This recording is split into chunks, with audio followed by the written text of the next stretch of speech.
Hi friends, welcome back to our channel. நம்ம சேனலை subscribe பண்ணாதவங்க சப்ஸ்கிரைப் பண்ணிக்கோங்க. மறக்காமல் லைக் பண்ணி சப்போர்ட் பண்ணுங்கள். இன்றைக்கான எபிசோடில் என்ன நடக்குது பார்த்தீங்கன்னா, கார்த்திக் நைட்டு தூங்காமல் டியூட்டி பார்த்துட்ருப்பாங்க. இங்கே அங்கே நடந்துட்டு இருக்கும்போது ரேவதி கொண்டு போயிட்டு காஃபி கொடுப்பாங்க. அதை பார்த்த உடனே கார்த்திக், என்ன ஆச்சரியமாக இருக்குது, நீ போயிட்டு எனக்கு காஃபி கொண்டு வந்து கொடுக்குறிய அப்படின்னு கேட்பாங்க. அதை கேட்ட ரேவதி, அது ஒன்றும் இல்லைங்க, இன்றைக்கி நீங்கள் எங்கள் அம்மாவோட கதையை கேட்டு எங்கள் எல்லாருக்குமே தெரியப்படுத்துனீங்க பார்த்தீங்களா, எங்கள் அம்மாக்குள்ளே இவ்வளோ சோகம் இருக்குன்றது எனக்கு இப்போ தான் தெரிஞ்சுது.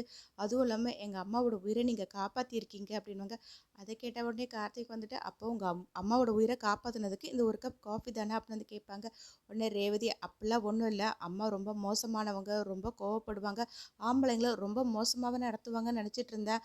ஆனால் அம்மாக்குள்ளே இப்படி ஒரு சோகம் இருக்குன்றது உன் மூலியமாக தான் தெரிய வந்தது. ஏன்னா நீ தான் நானும் இந்த குடும்பத்தில் ஒருத்தன்னு சொல்லிட்டு அம்மாவோட கதை எல்லாத்தையுமே எங்களுக்கு தெரியப்படுத்தினேன். அப்பா சின்ன வயசுலேருந்து எங்களுக்கு தெரிஞ்சு எதுவுமே பண்ணதே கிடையாது. அவரே பாட்டுன்னு அமைதியாக இருப்பார், எதுவுமே பண்ணதே இல்லை இந்த குடும்பத்துக்காக.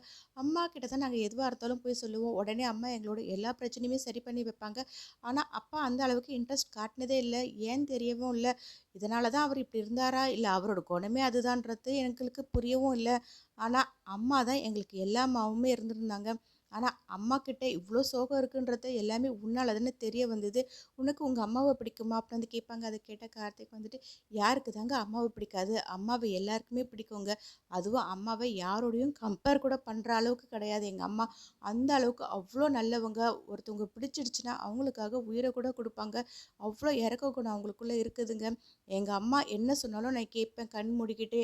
ஏன்னா எனக்கு எங்கள் அம்மாவை ரொம்பவே பிடிக்கும், அவங்க எனக்கு நல்லதை மட்டும்தான் நினைப்பாங்க அப்படின்வாங்க. அதை கேட்ட உடனே ரேவதி, ஆமாம், அன்னைக்கு உங்கள் அம்மாவை கோவிலில் பார்க்கும்போதே எனக்கு தெரிஞ்சது. சரி, உனக்கு என்னெல்லாம் பிடிக்கும் அப்படின்னு கேட்பாங்க. அதை கேட்ட கார்த்திக், என்ன எனக்கு பிடிச்சதெல்லாம் நீ கேட்குறிய அப்படின்னு கேட்பாங்க. அது ஒன்றும் இல்லை, சும்மா தெரிஞ்சுக்கலாம் தான் கேட்குறேன். ஏன்னா நீ எப்படிப்பட்டவன்றது எனக்கு இப்போ தான் தெரிஞ்சுது. நீயும் கோவக்காரன் அப்படின்னு நினச்சிட்டு இருந்தேன், ஆனால் நீ அந்த மாதிரி இல்லைன்றது எனக்கு இப்போ தான் புரிஞ்சுது அப்படின்வாங்க.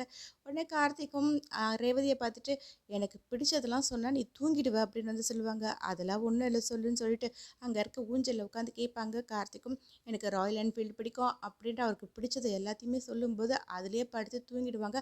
அதை பார்த்த உடனே கார்த்திக், என்ன இது உண்மையாகவே படுத்து தூங்கிடுச்சேன்னு சொல்லிட்டு ஒரு பெட்ஷீட்டை கொண்டு வந்து போத்திட்டு, இது உனக்காகலாம் நான் கொண்டு வந்து போத்தலை, உனக்கு கொசு கடிச்சு அது செத்து போயிடுச்சுன்னா அதுக்காக தான் போத்தி விட்டேன்னே. சோங்கரத்தில் கூட முந்திரி கொட்டையாக இருக்குது இது அப்படின்னு சொல்லிட்டு பார்த்தீங்கன்னா அவர் பட்டுன்னு வேலையை பார்த்துட்டு இருப்பாங்க. நெக்ஸ்ட் டே மார்னிங் ஆகும். புடவைக்காரர் துணியை கொண்டு வருவாங்க. கார்த்திக், யார் நீங்கள், என்ன இருக்குது அதெல்லாம் கேட்பாங்க. ஒன்றும் இல்லைங்க, புடவை கொண்டு வர சொன்னாங்க அப்படின்னு சொல்லிட்டு இருப்பாங்க. அப்போ ரேவதி வந்துட்டு, என்ன ஃபேமிலி பாடி கார்டு, நாங்கள் தான் வர சொன்னோம் அப்படின்வாங்க. அதை கேட்ட உடனே கார்த்திக், என்னது ஃபேமிலி பாடி கார்டா அப்படின்வாங்க. ஆமாம், ஃபேமிலி டாக்டர் ஃபேமிலி ஆடிட்டர் இருக்காங்கள்ல, அந்த மாதிரி நீ உங்களுக்கு ஃபேமிலி பாடி கார்டு அப்படின்வாங்க. உங்ககிட்ட போய் கேட்டேன் பற்றியா, நான் எனக்கு தேவைதான் அப்படின்னு சொல்லிட்டு, சரி சரி உள்ளே கொண்டு போயிட்டு புடவையை காட்டுங்க அப்படின்னு சொல்லுவாங்க. பார்த்தீங்கன்னா புடவையும் புடவைக்கார் காட்டிகிட்டு இருப்பாங்க. ஒவ்வொன்றும் பிடிச்சதை எடுத்துகிட்டு இருப்பாங்க. சுவாதி துர்காவுக்கு, நீ இதை எடுத்துக்கோக்கா அப்படின்வாங்க. நான் புடவையே கட்ட மாட்டேன், நீ சொன்னதுக்காக ஓகே அப்படின்னு சொல்லிட்டு இருப்பாங்க. இங்கே ரேவதியும் பார்த்தீங்கன்னா புடவை எடுத்துகிட்டு இது அம்மாவுக்கு நல்லா இருக்குமான்னு கேட்பாங்க. இங்கே ரோகிணி புடவை எடுத்து, இது நல்லா இருக்காடி அப்படின்னு பார்த்துட்டே இருக்கும்போது மயில் வாகனம் பக்கத்தில் உட்காந்து, இந்த புடவை உனக்கு நல்லா இருக்காது, நீ வேறு கலர் எடுத்துக்கோ, இந்த கலர் டல்லாக இருக்குது அப்படின்வாங்க. அதை கேட்ட உடனே ரோகிணி, அப்போனா இந்த புடவை தான் எடுக்கணும் அப்படின்னு சொல்லுவாங்க. உடனே மயில் வாகனம், பரவாயில்ல, புடவையில் நீ என்ன வேணாலும் செலக்ட் பண்ணிக்கோ, ஒரு புருஷனா என்ன நீ நல்லா செலக்ட் பண்ணியிருக்கல அப்படின்னு சொல்லிட்டு இருப்பாங்க. அப்புறம் கார்த்திக் அந்த சைடில் அவங்க அம்மா கிட்ட ஃபோன் பேசிட்டு போவாங்க. உடனே ரேவதி அவங்க அம்மாவை கோவிலில் பார்த்ததெல்லாம் நினச்சி பார்த்துட்டு அவங்களுக்கும் ஒரு 2 புடவை எடுத்துகிட்டு கார்த்திகை கூப்பிட்டு, இது நல்லா இருக்கா அப்படின்னு கேட்பாங்க.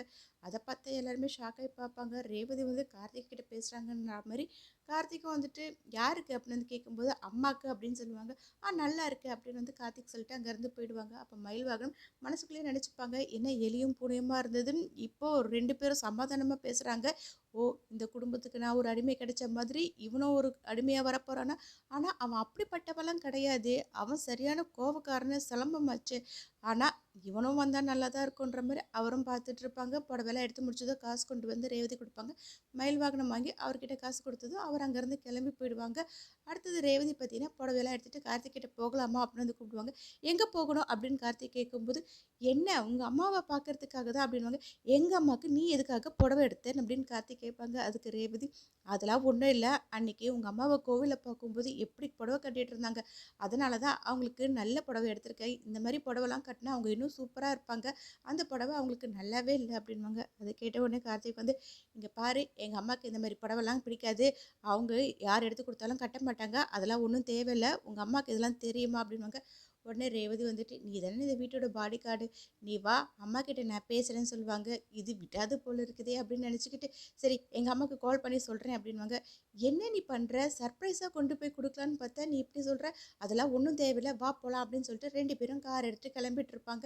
அப்போ ரேவதி வந்து கார்த்திக் கிட்ட, என்ன நீ ரொம்ப சோகமாக இருக்க அப்படின்வாங்க. அதுக்கு கார்த்திக், ஒன்றும் இல்லை என் ஃப்ரெண்டுக்கு பிரச்சனையா, அதான் அவன்கிட்ட ஃபோன் பேசணும் அப்படின்னு சொல்லுவார். அதுக்கு உடனே ரேவதி, நீ ஃபோன்லாம் வந்து கார் ஓட்டும்போது பேசாத, நிறுத்திட்டு வேணா பேசு அப்படின்வாங்க. கார்த்திக்கும் ஓகே சொல்லிட்டு, பரவாயில்லையே நீயும் ரொம்ப நல்லவளாக தானே இருக்கேன்னு சொல்லிட்டு ஃபோன் எடுத்துட்டு வெளியே போவாங்க. உடனே ரேவதி, எதுக்காக வெளியே போய் பேசுகிற, உள்ளே உட்காந்து பேசலாம்ல அப்படின்னு கேட்கும்போது, அதுக்கு கார்த்திக் வந்துட்டு, இல்லை என் ஃப்ரெண்டு எல்லாரும் இருக்கும்போது பேசுனா டென்ஷன் ஆகிடுவான், வெளியே போனால் நல்லாயிருக்கும் அப்படின்னு சொல்லிட்டு வெளியே போயிட்டு அவங்க அம்மாவுக்கு கால் பண்ணிட்டு, எங்கம்மா இருக்கீங்க, நான் இங்கே பக்கத்து ஊரில் சாமி கும்பிட்றதுக்கு தான் வந்திருக்கேன், நீ நல்லா இருக்கியா கார்த்திக் அப்படின்னு வந்து கேட்பாங்க.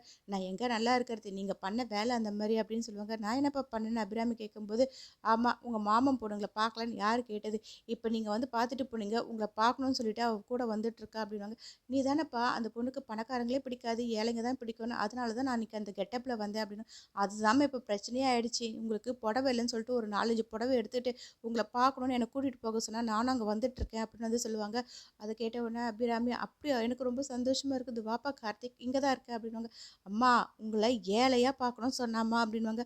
அப்படியா என்ன கார்த்திக் பண்ணுறது, எனக்கு ஒன்றும் புரியவே இல்லையே அப்படின்வாங்க. நீங்கள் தானே இதை ஆரம்பித்து வச்சிங்க, நீங்களே எதனா பண்ணுங்க அப்படின்வாங்க. அப்போ அபிராமி அங்கே ஒரு ரேஷன் கடை இருக்கிறத பார்த்துட்டு, நீ வா கார்த்திக் உனக்கு லொக்கேஷன் அனுப்பி வைக்கிறேன், அந்த இடத்துக்கு வான்னு சொல்லிட்டு ஃபோனை வச்சுட்டு கூட இருக்க டிரைவர்கிட்ட, நீ கடைக்கு போயிட்டு ஒரு 100 ரூபாயில் ரொம்ப கம்மியான விலையில் ஒரு புடவை, அதுவும் வெளுத்து போயிருக்கணும் அந்த மாதிரி ஒரு புடவையை வாங்கிட்டு வா அப்படின்வாங்க. அவரும் சரின்னு போயிடுவாங்க. திரும்பவும் பார்த்தீங்கன்னா ரேஷன் புடவை அபிராமி கட்டிட்டு அந்த கடையில் வெயிட் பண்ணிட்டு இருப்பாங்க. இங்கே கார்த்திக் காரில் வந்துட்டு இருக்கும்போது, அம்மா லொக்கேஷன் அனுப்புகிறேன்னாங்க, இன்னும் வரலையே என்ன பண்ணுறதுன்னு பார்த்துட்டு இருப்பாங்க. இங்கே அபிராமி லைனில் நின்றுட்டு இருக்கும்போது கூட இருக்கவங்களாம், என்னம்மா பண்ணிட்டு இருக்க, பின்னாடி போய் நில்லு, நடுவில் வந்து நிற்காது அப்படின்வாங்க. அதுக்கு அபிராமி, சும்மா தான் நிற்கிறேன்னு சொல்லுவாங்க. நாங்களாம் பொருள் வாங்குறதுக்கு நின்றுட்டுருக்கோம், நீ என்ன சும்மா வந்து நிற்கிறேன்னு சொல்கிறேன், பின்னாடி போ அப்படின்னு சொல்லுவாங்க. அபிராமியும் பின்னாடி போயிட்டு என்ன இன்னும் கார்த்திக் வரலன்னு ஃபோனை பார்த்துட்டு இருப்பாங்க. இப்படி இந்த எபிசோட் எண்ட் ஆகும். நெக்ஸ்ட் எபிசோடில் என்ன நடக்குதுன்னு நம்ம சேனல் லைக் பண்ணுங்கள், ஷேர் பண்ணுங்கள், மறக்காமல் சப்ஸ்கிரைப் பண்ணிக்கோங்க. தேங்க்யூ.